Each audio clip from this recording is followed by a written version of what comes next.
नमस्कार दोस्तों, हर घर होम्योपैथी चैनल में आपका स्वागत है। दोस्तों, अभी तक अगर आपने वीडियोस को सब्सक्राइब नहीं किया तो कृपया करके YouTube पर जाएं और हर घर होम्योपैथी टाइप करें। जब चैनल खोलो तो सब्सक्राइब अवश्य कर दें दोस्तों, जिससे आपको इस तरह के वीडियो आगे आसानी से देखने को मिलेंगे दोस्तों, और फॉरवर्ड भी करिए। दोस्तों, आज का हमारा टॉपिक है इरिटेबल बावल सिंड्रोम, IBS, जिसको स्पास्टिक कॉलन भी कहते हैं। तो जैसा कि नाम से ही आप देख रहे हैं, इसमें स्पष्ट है इरिटेबल बावल जो आते हैं, खासकर जो बड़ी आंतुटी होती है वो इरिटेट, मतलब कुछ चीज़ें हैं खाने पीने की जिनको लेकर वो इरिटेट हो जाती है, उसमें इंटॉलरेंस आ जाती है, उनको सह नहीं पाती है, और इसकी वजह से लोगों में बहुत सारी दिक्कतें पैदा हो जाती हैं। तो इरिटेबल बावल सिंड्रोम में आते ओवर सेंसिटिव हो जाती है।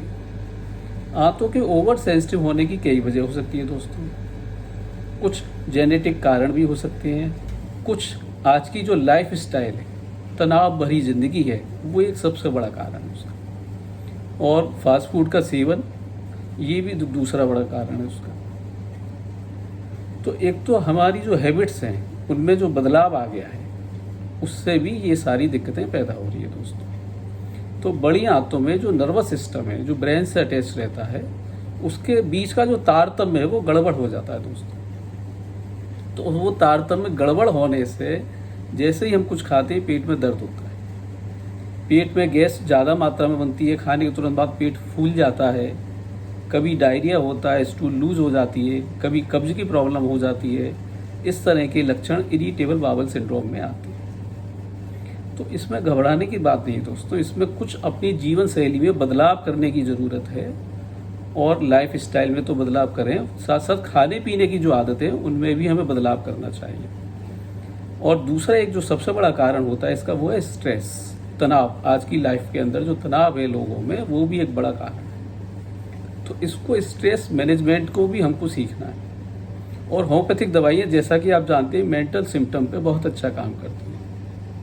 होम्योपैथिक दवाई तो आपके स्ट्रेस को ख़त्म करती है, माइंड को काम एंड कूल करती है, और इस दिक्कत से आपको निजात दिलाती है। एलोपैथी की तरफ अगर आप जाते हैं तो इरिटेबल बावल सिंड्रोम में आपको जो है पेन किलर्स, जो नर्व सिस्टम पे काम करते हैं, इस तरह की दवाई दी जाती है। एंटी एसिड दिया जाता है। अगर स्टूल लूज होती है तो उसके लिए दवाई दी जाती है। कॉन्स्टिपेशन होता है तो लेक्सेटिव दिया जाता है, लेकिन वो लंबे समय तक आपको खानी पड़ती है।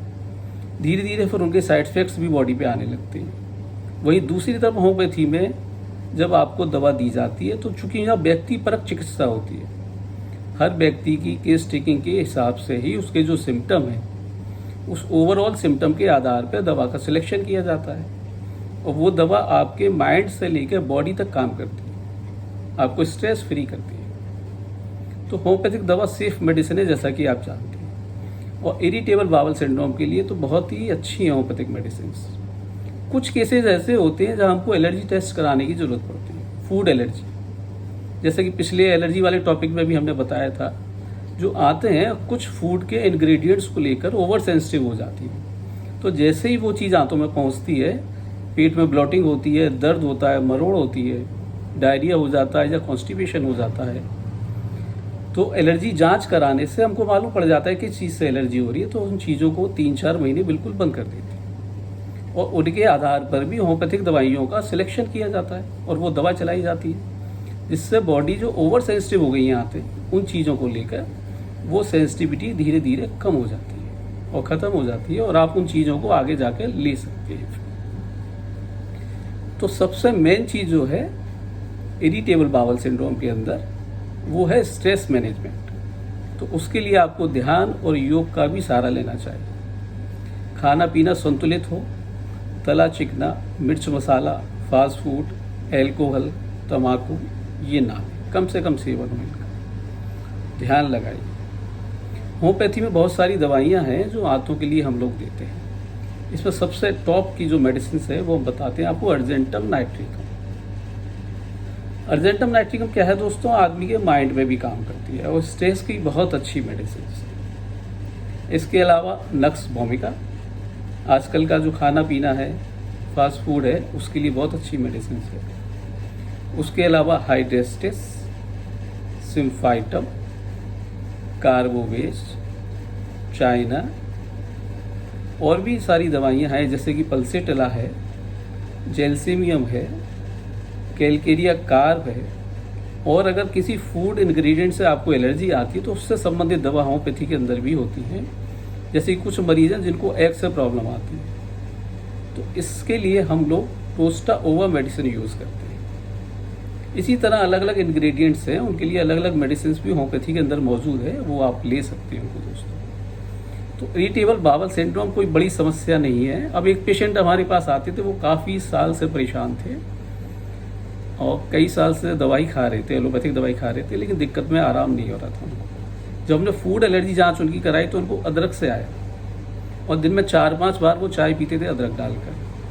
तो वो अदरक हमने उनकी बंद करवाई, 3 महीने उनको दवाई का कोर्स करवाया, होम्योपैथिक दवाइयाँ दी जांच के आधार पर, और जो उनके सिम्टम थे जिसको हम लोग कॉन्स्टिट्यूशनल बोलते हैं, व्यक्तिपरक जो चिकित्सा होती है, वो दवाई दी और वो ठीक हो गए। इसी तरह एक बच्चा आया था, वो मोमडन था, डेली आमलेट खाता था वो, और उसको भी यही प्रॉब्लम आ रही थी। बच्चों में हालांकि दिक्कत कम होती है, बड़े लोगों में ज़्यादा होती है, लेकिन उस बच्चे को भी दिक्कत थी। तो उसको वही, जैसा कि हमने आपको पहले बताया, उसमें हमने टोस्टा ओवा मेडिसिन चलाई और वो बच्चा ठीक हो गया। तो होम्योपैथी में इस तरह की बहुत सारी दवाइयाँ हैं जो इरिटेबल बावल सिंड्रोम पे काम करती हैं। तो आप अपने होम्योपैथिक फिजिशियन के पास जाइए, उसको सारी डिटेल में केस टेकिंग आप करवाइए। अगर वो कहते हैं फूड एलर्जी जांच करानी है, वो जांच आप कराइए। साथ में कोई और एलोपैथिक मेडिसिन आप खाते हैं वो भी बताइए, तो उसका भी ऑल्टरनेट होम्योपैथिक दवाई के अंदर मौजूद है। तो यही हमारा है कहना कि इरिटेबल बावल सिंड्रोम से अगर दूर है रहना तो होम्योपैथी को अपनाएं, और इन वीडियोस को लाइक और शेयर करते रहिए और सब्सक्राइब करिए। धन्यवाद।